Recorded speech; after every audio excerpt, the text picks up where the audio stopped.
You're watching The Breakfast Club.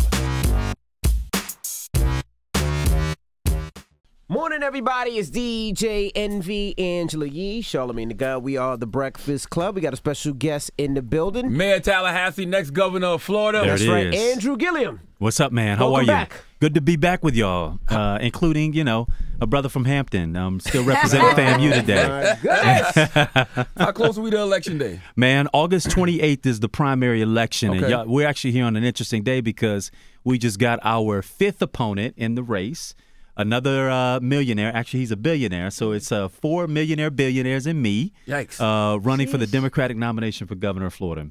Wow. We feel good, though. I mean, we're right now, our internals have us running second, tied in second with one of my other opponents. The gentleman who happens to be leading at the time has now spent $8 million of his own dollars on television. Wow. And still there are 52% of Democratic primary voters who are undecided. Wow. So wide open. All that money and still undecided. That's exactly right. Did Stacey Abrams inspire you?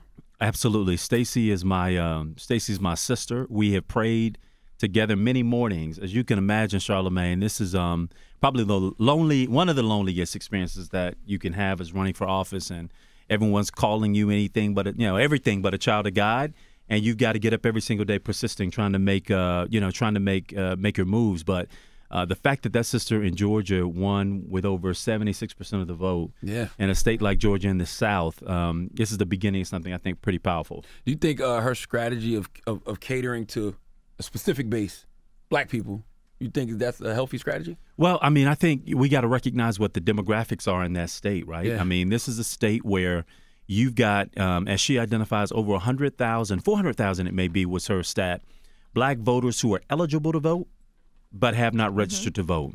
My threshold is a little bit different. Democrats have lost the race for governor in the state of Florida these last two times by less than 1%, fewer than 70,000 votes, even though we enjoy a more than 300,000 person advantage of Democratic advantage. So my belief is the reason why we've been losing is because we've been trying to run these races Republican light. That doesn't give our voters a reason to go out and vote for anything. And so what we've said in this race is that the only way we're going to win it is by giving our voters a reason to vote for something and not just against. It will be insufficient if we run this race talking about Trump being unqualified for his office. He is. We know that. It's a given. It's a given. He's a danger to himself and the rest of the country. That being said, for the voters who we've got to move, that we've got to motivate, these are people who feel like they've had it worse. They feel like they are struggling to make ends meet. Their kids are attending public schools and being pushed out due to high-stakes testing. We got brothers and sisters who have paid their debt to society or trying to get back into society after they paid their debt and can't vote. 1.7 million of them in the state of Florida can't get jobs because we keep asking about criminal background history, even though it has no impact on whether they can do the job. Those are the everyday issues of people. And if we don't talk about that, we have no hope of getting those folks to the poll. That's what Stacey's doing, trying to lean into the fact that those voters are out there. And instead of trying to convert the Trump voter, why not just go and talk to our voters and give them a reason to show up? Yeah, I'm tired of the anti-Trump rhetoric. I need you to be pro-people. Tell me what you're going to do for people. And what's more important is to be in touch with what people's needs are. You know, obviously, like, if you're not a millionaire or a billionaire, you are way more in touch with what the average person is dealing with. I couldn't agree more. Well, as I move around the state, Angela, we have talked to voters about the fact that if everybody running in this race on the Democratic or the Republican side, my lived experience in Florida is more like the everyday Floridian than anybody else running. And I don't think we can disqualify that. We're so quick to say, oh, well, if they've made millions or they inherited millions, that clearly they are a success. Well, we've had a governor who's self-funded in the state of Florida. He didn't expand Medicaid for about 1 million of the most medically needy people in our state. He refused to take $1.3 billion from President Obama to build high-speed rail across the state of Florida. We got 19th century transportation, and we're living in a 21st century economy in my state. 46% of the people in Florida today say that they cannot make ends meet at the end of the month. They're working, many of them harder than ever, and can't pull down a wage where they can take care of themselves and their families, right? I know what it was like to watch my mother and my father trade between which bills they could pay before something got cut off. Praying to God, without a way forward, that next week something might show up that will allow them to pay enough on the lights so that they wouldn't get cut off. That experience informs my politics. It informs how I engage in this process because I realize that it's not talking points. It's not, win or loser. That's not what it is. It's the fact that we're standing in the gap on behalf of a lot of people who are depending on us for their very livelihood. It's their real life. It's their real life. What's the biggest concern with Floridians? Is it health care? Is it gun control? Is it violence? Crazy? What is You're going to get up crazy on my What is the statement. biggest concern? You know what? It varies. Right now, if you were to listen to the polls, the number one concern amongst Floridians is health care, right? These are people who are concerned about getting sick because if they get sick, they can't go to work. And if they can't go to work, they can't earn a wage. And if they cannot earn a wage, they don't get to pay their bills. If they don't pay their bills, something get cut off. Rent don't get paid, right? And so we've got to now create the environment where we expand Medicaid and get people access to the health care that they need to live out fulfilled lives. And by the way, for those of us with health care, and I'm one of them, we don't get away scot-free, right? With those individuals who don't have health care, if they're going to the emergency room to access care, the most expensive and least efficient form of health care, the system will extract its money one way or another. And the way they will typically extract it is your premiums will go up year over year, no prediction to what to expect. And the system will draw its money and we'll continue paying into a system that is inefficient and doesn't work. Guns, absolutely, they're worried about that. And not just in the instance of mass shootings. We're talking about kids in Liberty City who are afraid to walk down their street to school because of the threat of having their lives snuffed out by a drive-by, right? I will have to tell you, man, I think one of the most powerful components of the students from Marjorie Stoneman Douglas, who just graduated this past Sunday, for those families who didn't have a kid cross the stage because their lives were taken out there, right? The beauty of their movement is that they have merged with victims of everyday gun violence, the kind of gun violence that pervades our cities and neighborhoods every day. And together, they're building what I think is potentially the most transformational movement we have around gun reform that we've seen in over a generation. The question is whether or not they start to show up at the polls and make it matter, right? Power sees nothing without a demand. If you don't show up with the ability to either put somebody in office or take somebody out of office, there's no respect there. And that's what I'm hoping that they'll recognize is that they got to show up to be part of the process electorally. Why does half my donkey of the day content come from Florida, man? Is there something in the water? Like what? In the Bronx. And there it is. Well, let's share the blame. Florida, though. But Florida's a big state, man. Florida's a whole state. The Bronx is only one borough. Yeah. I say the craziest people in the world come from the Bronx and all of Florida. Florida got some really nutty cases. Listen, man, it starts at the top. We got a nutty governor who's supporting a nutty president, and the nutties have been in control in my state now for 20 years, right? It's trying to put, in my opinion, it's trying to put some common sense back in the state. So when you're elected, no more donkey of the days. Well, I can't, look, unless it's some remnants. We got some work to do, right? It's gonna take some time. 20 years getting in trouble. Now we need about that much to pull out of it. What plans do you have to create jobs in Florida? Well, I'll tell you, I'm a firm believer of leaning into the high-tech economy. Can y'all excuse me? Yes, I just did that. I got a cold that I'm dealing with. I know, right? I'm governor-like. I'm gonna marry you. Man, I had to put this. I was coughing my you-know-what off before coming in here. But the truth is the economy is a huge piece of turning my state around. I believe Florida, of course, will always be a bit of a destination for vacation, and that's fine. We are a retirement state. A lot of people come into the state of Florida. But the truth is we've got to now build a kind of economy that's a 21st century economy. Some of what we can do, in my opinion, Florida's a sunshine state. Yet our contribution to solar is de minimis, right? What would it mean if Florida was to become the global leader of green energy, of solar energy, farming energy sources? And not just that, what about the kind of entrepreneurship and innovation that we can attract to our state based off of leaning into what it means to deal with global climate change, build a more resilient state? What if we decided to pull down those resources and build high-speed rail, 21st century transportation in the state of Florida? What if we decided, instead of high-stakes testing our kids to death, tests that don't tell us what they know but how well they take a test, why wouldn't we reinfuse back into our high school system trades, woodwork, mechanical, electrical, technical, all those kinds of programs that give people the skills they need.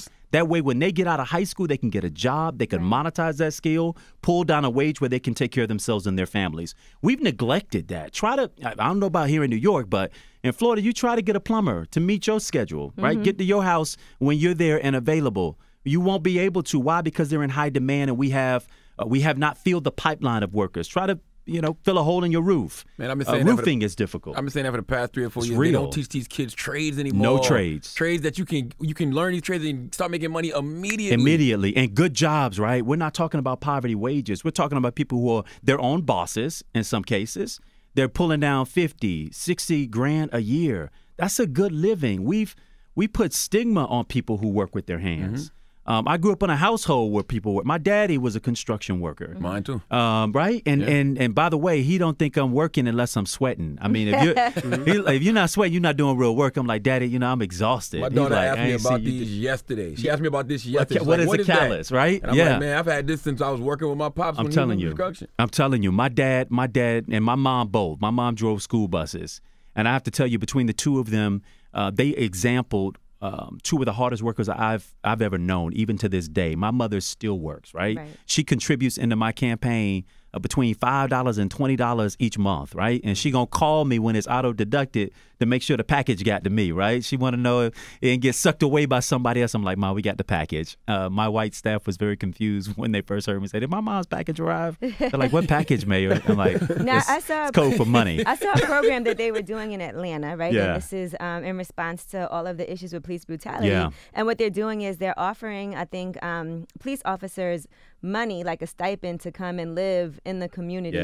Yeah. And also giving them, I think it was like $35,000 towards a home. Mortgage, Yeah, toward their mortgage. Down payment, assistance. So what do you think about programs like that? I think they're smart. And by the way, we've done them in my city as well, where we have tried to incentivize law enforcement to live in the communities that they are responsible for helping to police and keep safe.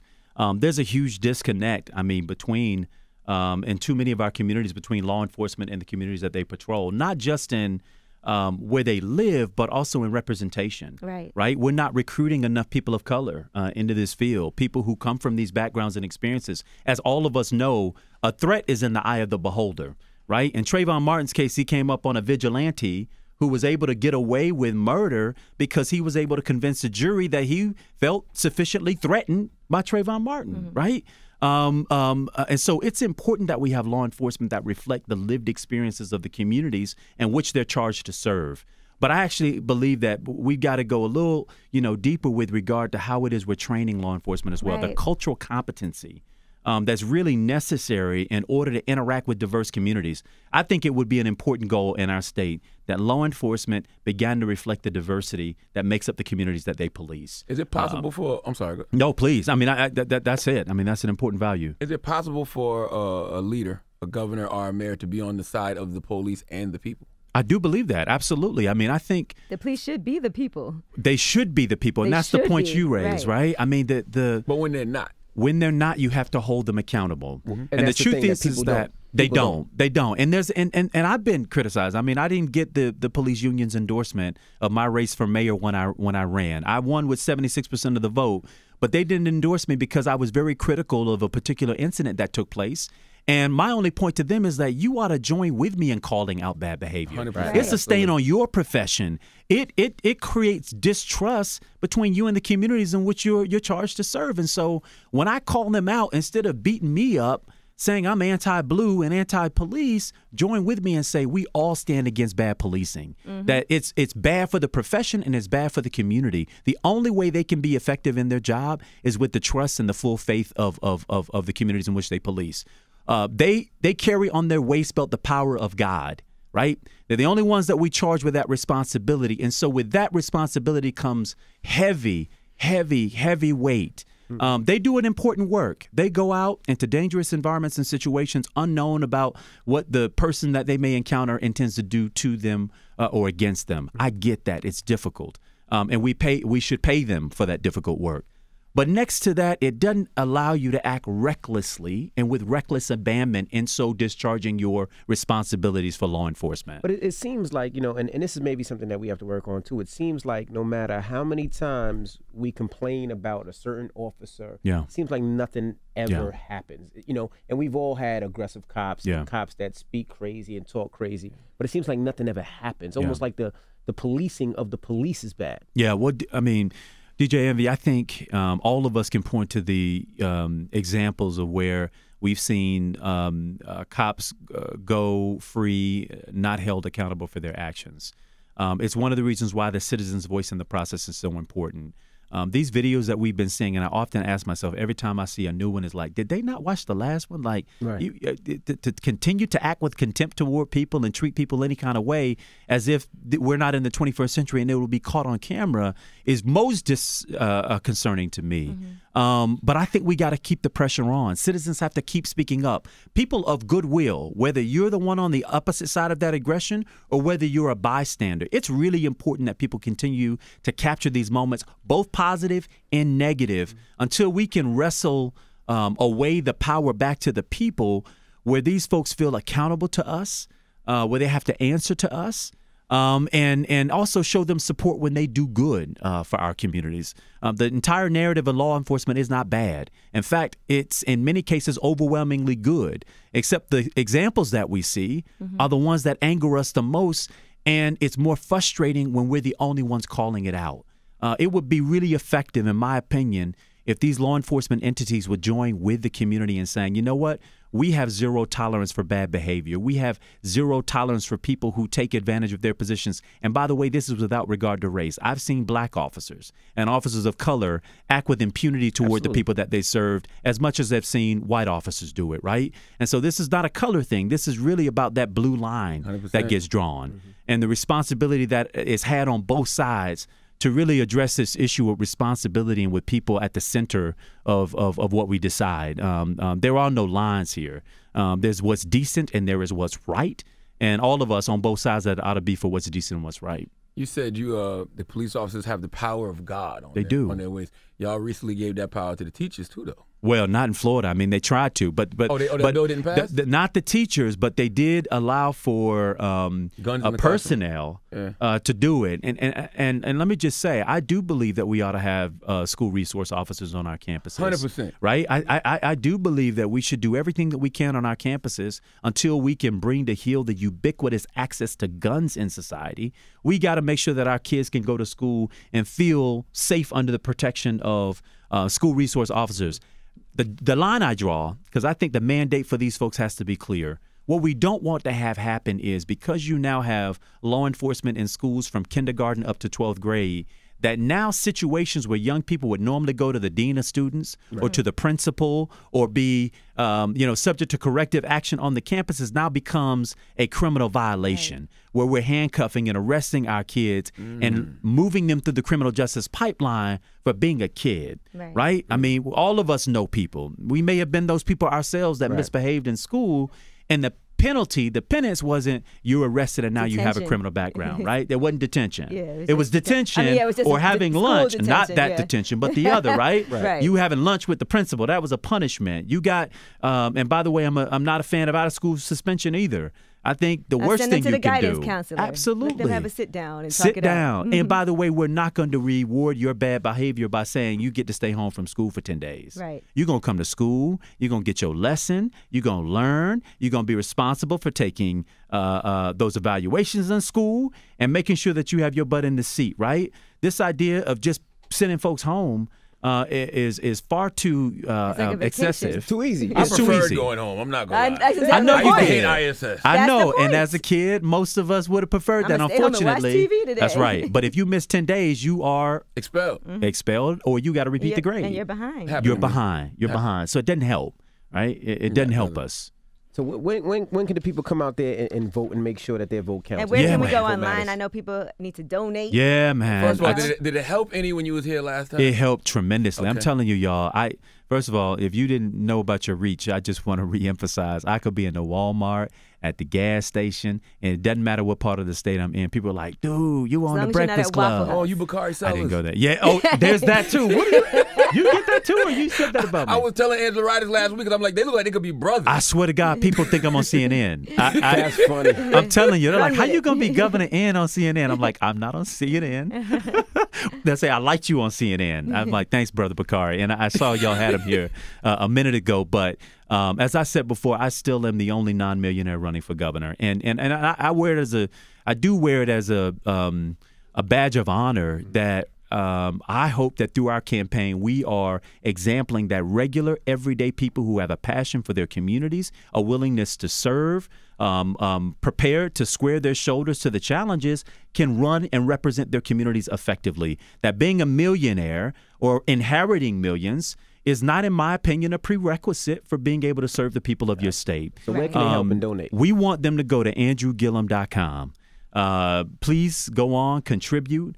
Volunteer, tweet about it, Facebook about it. Charlamagne, you were kind to do a video that we put online. Is encouraging to people. I want to thank you for that. People have retweeted it, shared it. It's given other people motivation. He didn't call him crazy, did he? Nah, he didn't call. Okay. Yeah, he did say everything crazy is from Florida. That's the truth.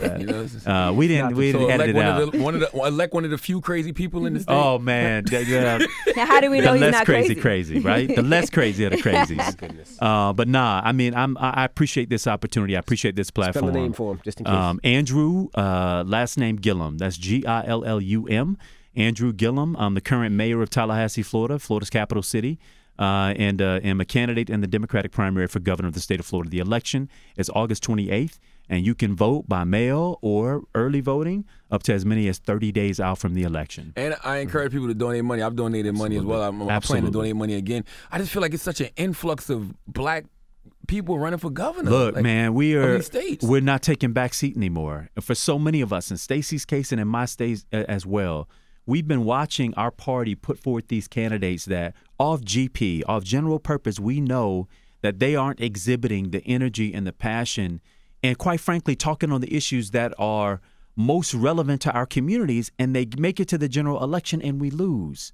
And it's not about a kid. I supported every one of those individuals who ran in my state previously for the last 20 years. Will go out there and work for them again. The point being, though, like, how many times do we have to repeat this same recipe, get smacked down, lose again, and then get right back to it? We got muscle memory around what our nominee is supposed to look like, sound like, what it's supposed to come from. And I will admit that I am not that.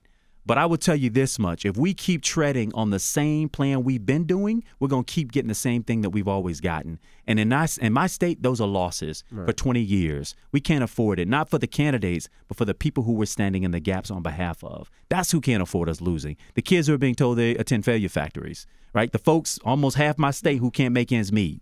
The fact that we got a governor who doesn't acknowledge climate change, the criminal justice system, which is unforgiving, no bail reform, no rights restoration. I mean, these are real issues that impact people in a very real way. And so this is not just transactional politics. This is how we put people on a trajectory for better, how we do better in our individual lives and in our communities, and then our collective community, how we get out of this morass of despair that has really taken over not just my state, but I think the country. We got a shot in Florida, and I hope we don't miss it. All right. Andrew Gillum. My guy. Gillum. Andrew Gillum. Gillum? Or Gillum. Gillum. They told me I can't say that, but you can't say just Gillum. No, just Gillum. It's Gillum. Gillum. He was on the Breakfast Club rapping. Gillum. He was on the Breakfast Club rapping under the moniker Gillum. No, man. We'll leave that to Drake. It's the Breakfast Club. Good morning.